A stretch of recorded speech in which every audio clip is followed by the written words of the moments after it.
안녕하세요. 예수비전 성교육계 안희한 목사입니다. 전광훈 관련해서 제가 공개 사과를 드렸었습니다. 사과를 해야 되겠더라고요. 전광훈 씨를 이단으로 규정하려고 움직일 때 제가 막아주는데 한 몫을 담당했거든요. 큰 죄를 저질렀죠. 큰 잘못을 저질렀죠. 그러니 사과를 해야죠.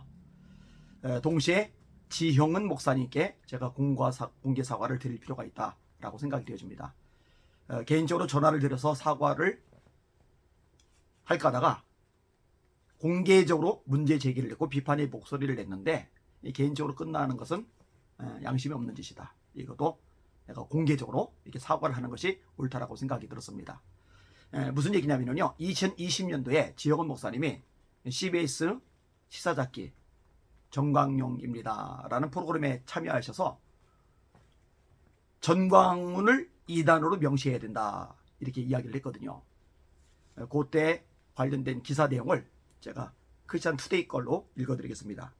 지영원 목사 주요 교단의 전광훈 목사 처분 촉구, 복음 이념의 종속, 교회 정치 집단으로 전락시켜 9월 총에서 합당한 조치로 입장 분명히 해주길. 한국기독교 목회자협의회 대표회장 지영원 목사가 한국교회의 방역 노력을 요청하는 한편 사랑제일교회 전광훈 목사에 대한 처분을 촉구했다. 지 목사는 17일 코로나19 확산의 차단에 교회가 최선을 다해야 합니다라는 제목의 영상 성명을 통해 먼저 보건당국과 의료진 및 한국교회 교단장들에게 감사를 표한 뒤 최근 논란의 중심에 선 일부 교회들이 국민 건강과 안전을 위한 코로나19 예방 지침을 제대로 준수하지 않아 수도권을 중심으로 코로나19 확진자 수가 급속도로 증가하고 있는 상황에 대해 예수 그리스도를 주로 고백하는 이들로서 책임감을 통감한다고 밝혔다. 그는 현재 폭발적인 코로나19 집단 감염의 원인 제공자로 지목돼 사회적 공분을 사고 있는 사랑제일교회 전광훈 목사에 대해 보다 확실한 처분을 촉구한다며 지난 2019년 8월에 8개 교단 장로회의 통합 합동 백석 고신 합신 그리고 기감 기성 침례 이단 대책 위원장 협의회가 주요 공교단에 전 목사를 이단 옹호자로 규정할 것을 요청한 바가 있고 이전 소속 교단 대한예수교 장로회 총회 백석 대신에서는 전 목사에 대하여 면직 처분을 내렸으나 처분 이전에 독립적으로 교단을 만들어 나갔기 때문에 제명 처분을 내린 바 있다.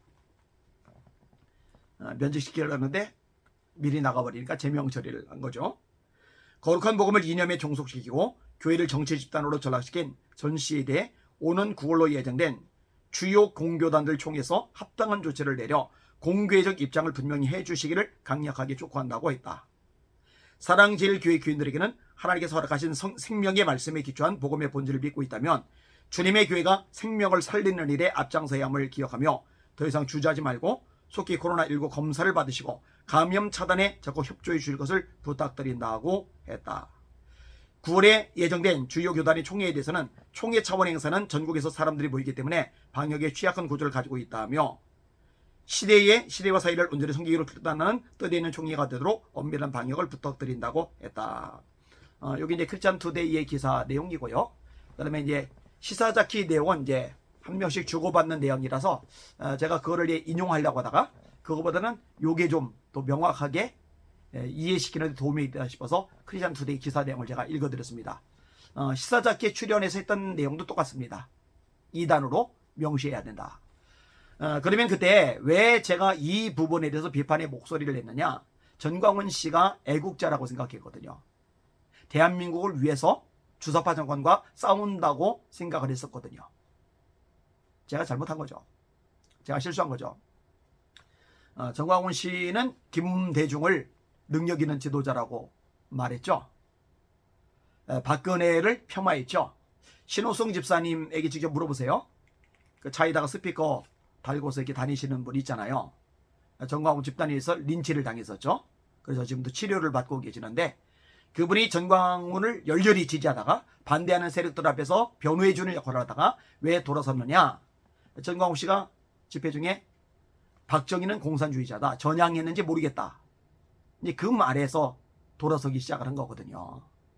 그런데 입만 열면은 이승만 박정희, 입만 열면 이승만 박정희 이러고 있거든요. 이게 문제가 있는 거예요, 사람이. 그리고 본인 입으로 말했어요. 문재인은 자기 때문에 살았다고. 자기 때문에 끊어내려지지 않았다고. 그게 이제 본인이 한 말이잖아요. 이 사람 참 이상한 사람입니다. 그 제가 아까도 영상을 누가 보내줘서 봤는데 김경재 후보를 막 추켜 올리는 얘기입니다. 김경재 총재시죠. 그분 통일 대통령 된다고 계시를 받았다고. 그래 놓고는 뭐라고 얘기를 해요? 자기가 윤석열 대통령 만들었다고. 사랑제일가 윤석열 대통령 만들었다고. 그래서 사랑제일교회를 윤석열이 지어줘야 된다고. 과대망상이죠. 그 정도면 정말 심각한 과대망상을 앓고 있다.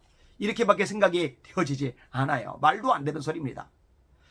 아무튼 애국을 하고 있다. 이 주사파 정권, 문재인 정권과 맞서 싸우고 있다. 이런 사람을 이단으로 몰아가면 안 되지 않느냐. 그래서 제가 비판의 목소리를 냈던 겁니다. 근데 그걸 제가 잘못한 거죠. 지영원 목사님, 죄송합니다. 제가 공개적으로 사과를 드립니다. 제가 잘못 판단한 겁니다. 이단으로 명시해야 되는 거 맞아요. 사실 그 이단 관련된 자료들은 뒤늦게 많이 왔어요. 이단 사이비 대책위원장 지낸 목사님, 저하고 이제 종종 주고받는 목사님인데 그분이 주셨던 자료들이 결정적인 역할을 했죠. 오래전부터 참 심각한 발언들을 했었는데 제가 그런 것까지 다 몰랐더라고요. 2주 전에 윤석열 대통령 만들어줘. 안 만들면 나한테 죽어. 하나님 보고. 3년 안에 장애 대통령을 만들어줘. 안 만들어주면 하나님 나한테 죽어. 까불면 죽어. 또 그랬죠. 말씀에서 어긋나도 전광훈 말 들어. 대놓고 그랬죠. 성경 바울 이후로 2000년 동안 숨겨져 있었는데 전광훈 자기가 열었다. 그랬죠. 자기 아들 전에녹 보고 전광훈 목사의 독생자 전에녹. 그랬죠. 이 독생자라는 말은요. 기독교인들에게는 절대적인 말입니다. 요한복음 3장 16절에 딱 한 번 나와요. 예수님에게만 씁니다. 사람들에게 절대 안 써요. 요한복음 1장 18절에 독생하신 하나님이 나타내셨느니라. 그 외아들은 뭐라고 그러냐? 창세기 22장에 나오죠. 3번이나 나와요. 독자. 네 사랑하는 독자 이사. 독자. 독생자란 말 안 쓴 거예요. 심지어는요. 일반인들도 분명히 인식합니다. 네이버에서 독생자 검색만 해도 예수님, 예수 그리스도 이렇게 딱 나올 정도로 명확해요. 그런데 그거를 자기 아들한테 써요. 이런데도 신뢰합니까? 이런데도 편들어줍니까? 이런데도 전광훈 집에 가서 설교합니까? 이런데도 전광훈에게 힘이 되어주고 방패 역할을 해줍니까? 심각한 거예요. 정말 심각한 겁니다. 정신 바짝 차려야 됩니다. 서론에 말씀드렸고 또 중간에 한번 말씀드렸고 한 번 더 말씀드리겠습니다. 사실 이 부분 공개적으로 이렇게 3번에 걸쳐서라도 아니면 그 이상이라도 말씀드리는 게 필요하다고 생각합니다. 전광훈을 2단으로 명시하려고 그럴 때 그렇게 움직임이 있을 때 제가 비판했던 것들 또 타교단 알고 있는 분들 연결하가서 대화하면서 그 브레이크 걸었던 것들 제가 잘못했습니다. 사과 드립니다. 제가 그렇게 하지 않았어야 벌써 암적인 저 존재, 저 집단들 속아낼 수 있었을 텐데 제 잘못이 너무 큽니다. 하나님 앞에도 회개를 드렸고요. 여러분에게도 지난번에도 한 번 더 공개 사과를 드렸습니다. 그래서 그거 돌이키는 마음으로 그 바로잡는 심정으로 이 전광훈 집단 뿌리 뽑도록 전력을 다할 겁니다. 끝까지 싸워나갈 겁니다. 기도해 주시기를 바랍니다. 날마다 주님 바라보고 주님의 이름으로 전진하며 승리합시다. 할렐루야.